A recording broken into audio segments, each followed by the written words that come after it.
Well, here she is, the 2024 Africa Twin.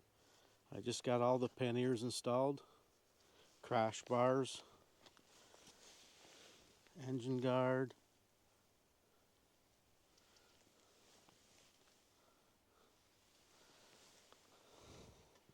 I went with the Honda factory aluminum panniers.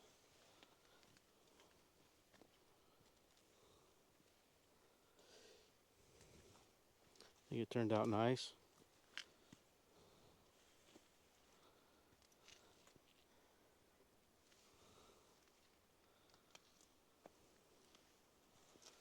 And I also went with the Tour Tech bracket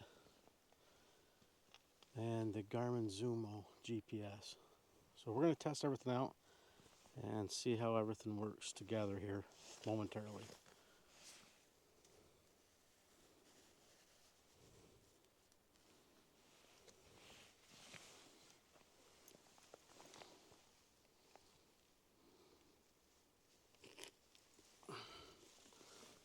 Apologize for sending you to the sky there momentarily.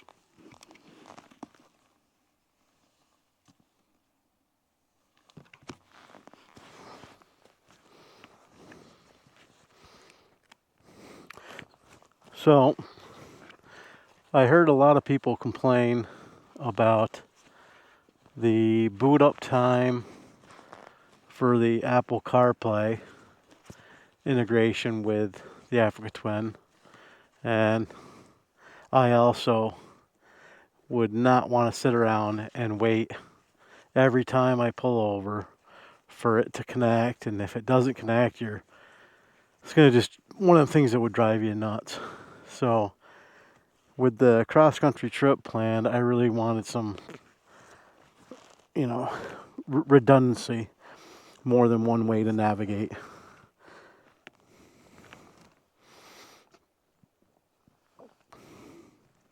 And as you can see, when I turn the key on, you can watch how quickly the Garmin boots up.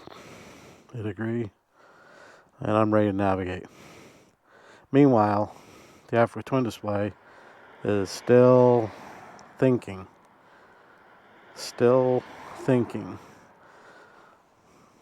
And then we would be back and possibly connected, but I don't know. The wait time, if you're with a group, I think it could become annoying.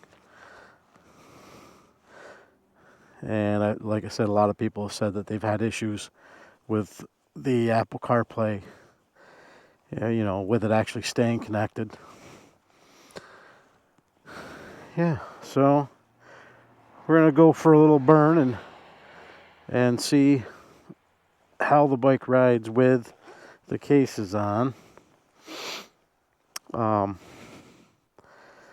I will say is I put it in tour mode, and I adjusted for the luggage.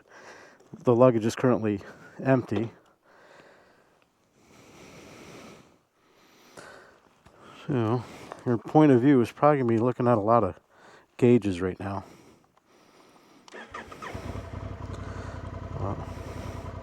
We do have a nice little stretch of road coming up, so it should be fun.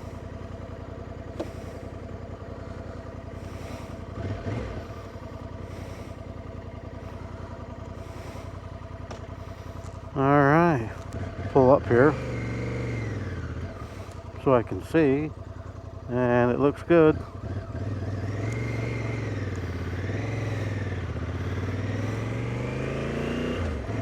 We'll see how it handles with the cases.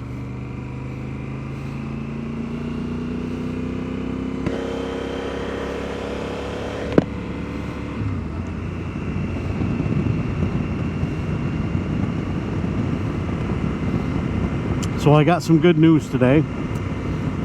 I got the job at CycleWise over in Fairhaven, Vermont. I will be selling Ducati, Triumph, Indian, and CF Moto.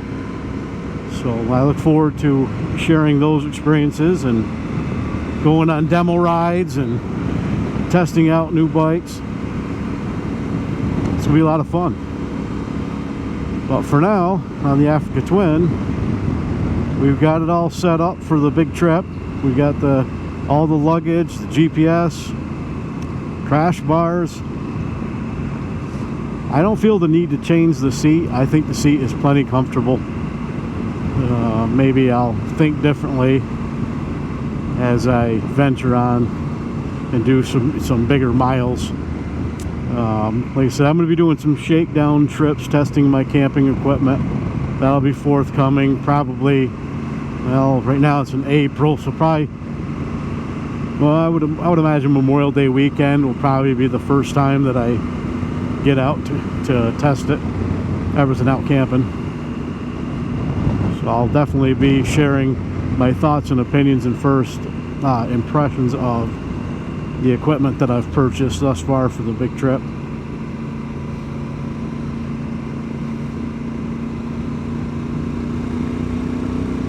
So far I don't notice, I mean, granted the cases are empty, but it doesn't seem to be throwing off the handling. I'm sure once you get them loaded up with gear, you're going to notice it. I can feel the weight a little bit, but nothing too crazy. I mean, but for the reality, I'm only going to have the cases on when I'm actually traveling. Probably use the top case probably all the time, just so I have some place to secure my helmet and gloves and whatnot, odds and ends.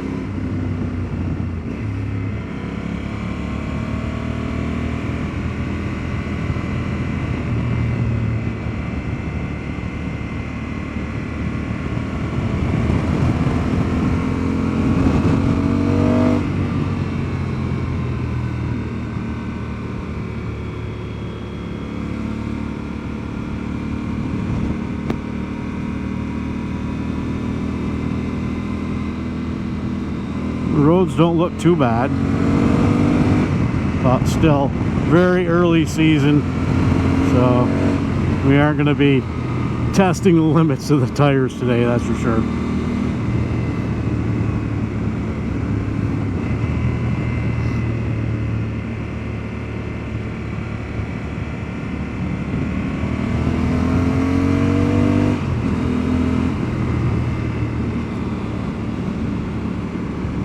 Yeah, so far, very nice. I can't get over the fit and finish of the factory aluminum cases. They look really good. You know, it's all in what your purpose is. If I was going to be oriented towards off-road, I would have went soft luggage setup, but this is going to be primarily a road touring and a little bit of dirt gravel roads. I wanted the security of the aluminum cases for my travels.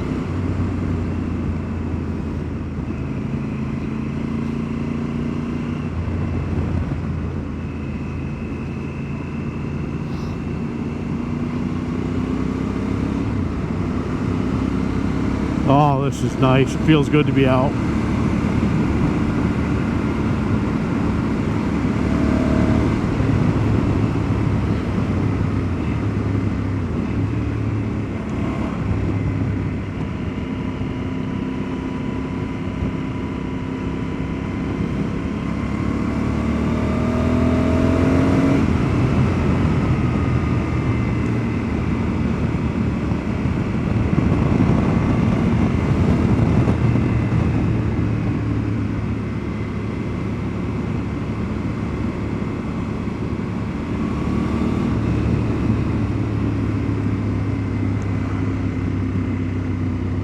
What a beautiful, beautiful day.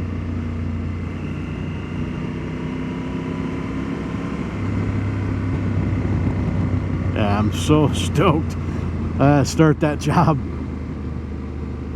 selling motorcycles next week. That is going to be a lot of fun. Be around something you enjoy. I don't even know if I call it work. I told them basically I'll be working for parts and apparel. Yeah.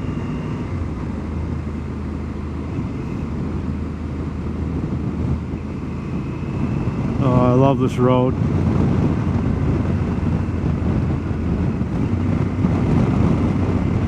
I know the camera's not going to show you this, but this is pretty steep.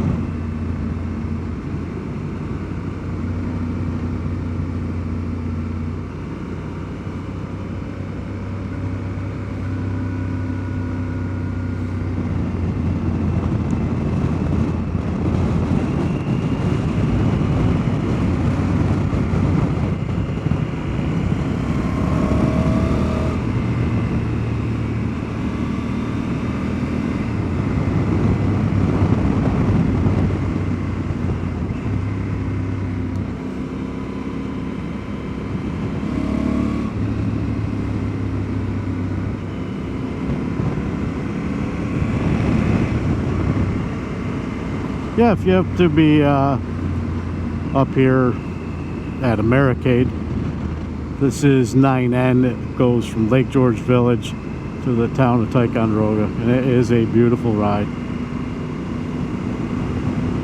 You make a nice loop around the lake and go back through Route 22, which will bring it back towards Lake George, and you'll ride along the coast of Lake Champlain.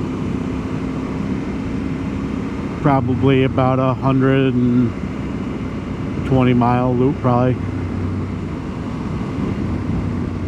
Maybe. Somewhere around there. A couple of offshoots that you can take.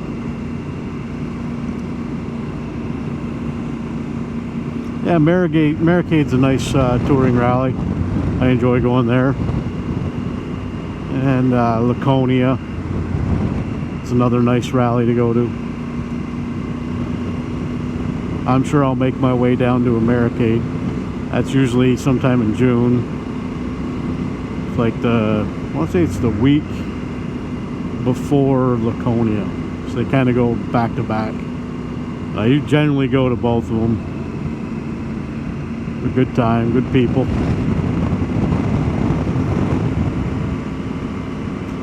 Yeah, I am impressed with the luggage so far. It doesn't feel like it's affecting the handling. You know, it's not like if there's a gust of wind, it's gonna take you away like a sail or something. I did shoot up the interstate at about, interstate speeds, and I really, again, the cases are empty right now, but I didn't notice them affecting the handling of the bike.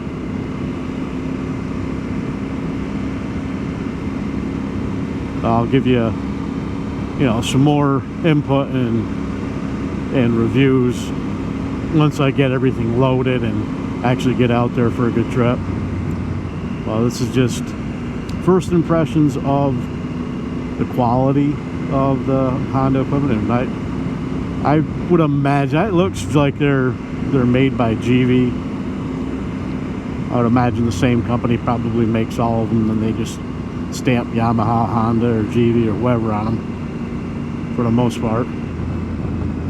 Well, I don't think it was any less or any more money whether I went with the Honda or the GV setup. Pretty close in price. Dealer gave me a good deal to get the stuff through him.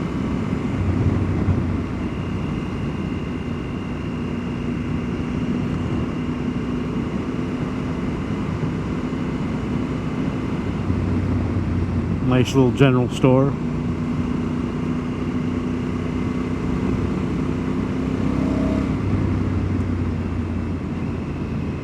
Yeah, so I don't have a ton of time, seat time, or miles on this bike yet. So I'm still, and it's early season, just getting your bearings back. Yeah, it's been a while.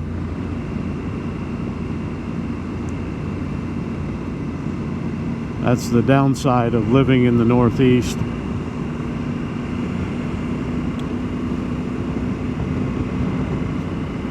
or I want to say I was riding pretty regularly up through November, and I did one ride in December, and then I've been out on the bikes, so really didn't ride them for January and February. I had the bikes out in March, so for 2 months they were in their winter slumber, and obviously it was sparingly I was able to get out there and ride in the month of November, December, depending on weather and temperatures. Not afraid to ride in the cold, but it takes away some of the enjoyment out of it. And at the end of the day, this is something that we do for fun. We want to enjoy it. Even with my cross-country trip, if I'm in a hotel somewhere and I'm supposed to be taking off the next day, and it's the weather's looking like a complete downpour, yeah, I'll stay another day. As long as they've got room for me, I'll just stay another day and wait the storm out. Or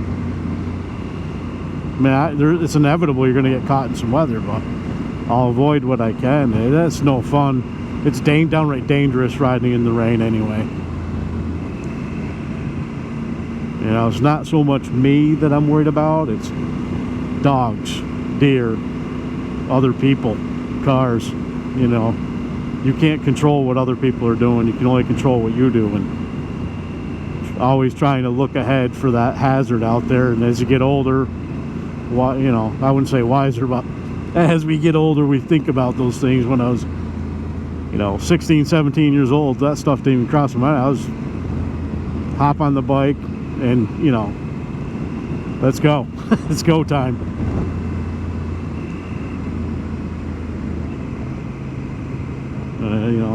Some people would say you lose the edge, I guess. I'm not just gonna go out here and start hammering on cold tires and bad roads. I'm gonna, weather gets better, go to a track day or something where the environment's controlled, the track's clean. Try to minimize risk, that's all.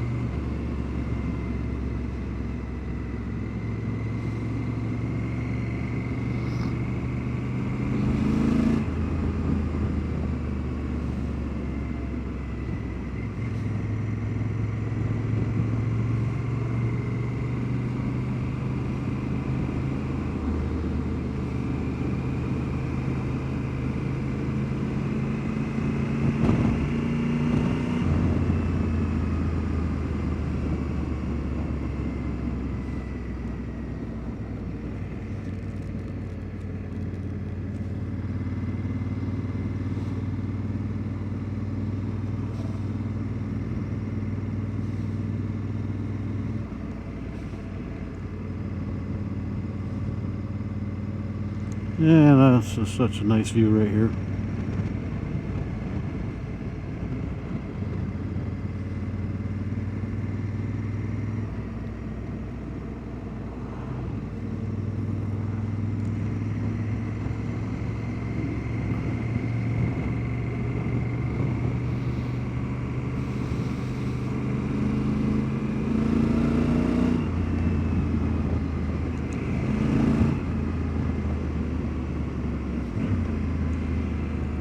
Yeah, so if you're shopping for a bike that is like the Africa Twin, you're probably looking at, some BMW GS's. You're probably looking at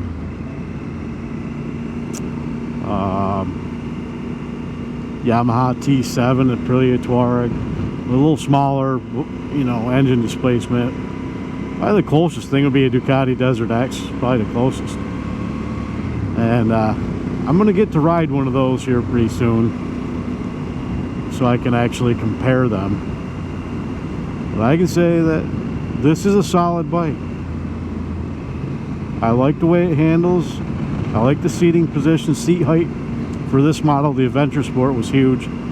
So I'm not super tall. I'm only about 5'7" with a 30-inch inseam. And I'm able to get the ball of my foot on both sides down, so I'm not going to back the bike up without probably getting off the bike. But as far as for the most part, comfort level. You know, I feel sure-footed on the bike. I think the Desert X seat height would be considerably taller. Maybe a Ducati Multistrada. You know, they actually have a new model, the V2, with a starting price of $15,900. So in comparison to the Adventure Sport ES, that'd be several $1,000s cheaper than this bike. So I'd probably check that out, seeing as how, I mean, this came with street-oriented tires, 19-inch front wheel. It's a touring bike for all practical purposes. Throw a little bit of gravel roads in, and that's about the extent of what I would use this bike for, without, you know, changing tires and so forth. It's just it's a massive bike to consider taking off-road. For me, I don't know, I've got better options out there for that. This is overall comfort. This is a very comfortable ride.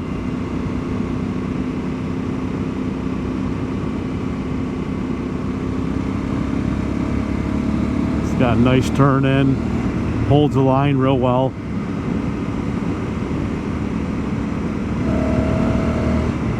You can, you know, change your line with no problem.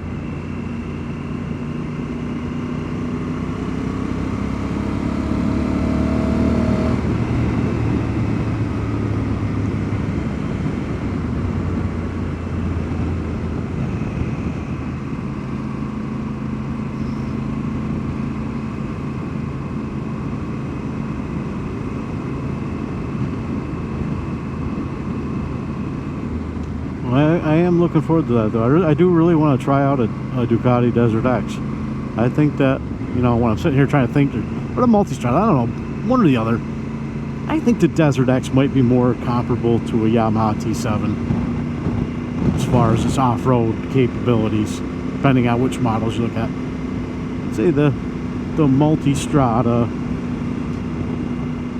like the Multistrada V4 maybe, or V2, I don't know. They also have like a Pikes Peak Edition Multistrada, which is crazy. I mean, that thing's like 174 horsepower, something like that. That's a beast. I can only imagine what that thing rides like. And now you're talking probably 28, 29,000. You're probably even creeping into the 30,000 range or something like that. Whereas this bike stickered for $17,900. Got a bit of a discount, of course. You know, I didn't, but I bought it like last October. But out the door, tax with all the luggage, crash bars, engine guards, everything. I want to say I was about $21,000 with everything.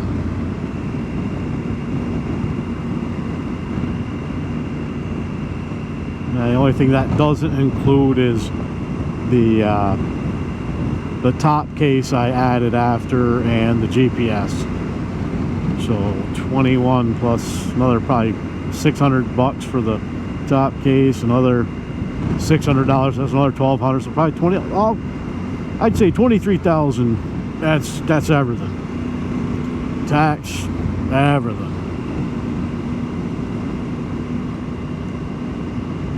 You start looking at the BMW GSs and start to equip them with everything I put on this. I think I'm at a bargain, really, for what you're getting. And the same goes for whether you're looking at Triumph, you know, Tigers. Same deal. You're gonna have to pay extra for all the add-ons.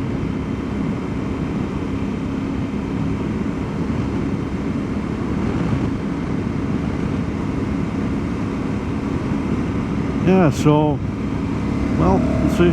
Final thoughts here on On the luggage and GPS, it seems to be working flawless. It's very nice. The GPS is fast, reroutes if I miss a turn, and you know, it's held very sturdy there. It's wired into the accessory switch, so it powers on when I turn the key on, shut it off, powers down.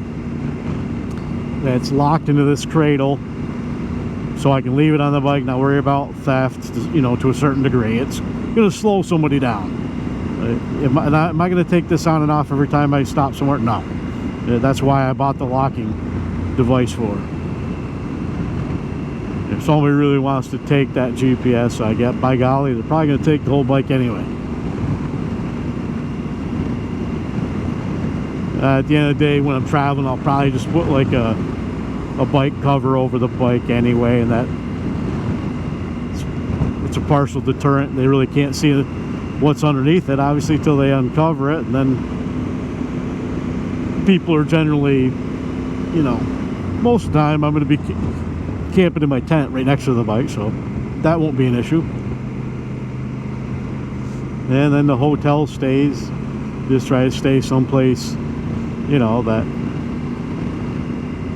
it gets good reviews, seems to be, you know, lower crime areas. I won't be staying in Chicago or Detroit or anything like that. That's not my cup of tea. I'm a country pumpkin. I hate going to cities. I don't like all the crowds, chaos.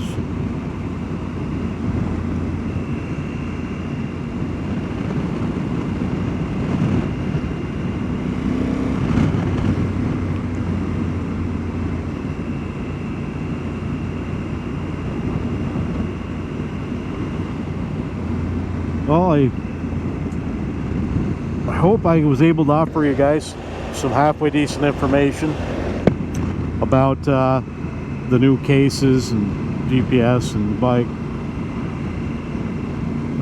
And I'll be coming back in the near future with some more in-depth reviews, and as I get some more miles with everything.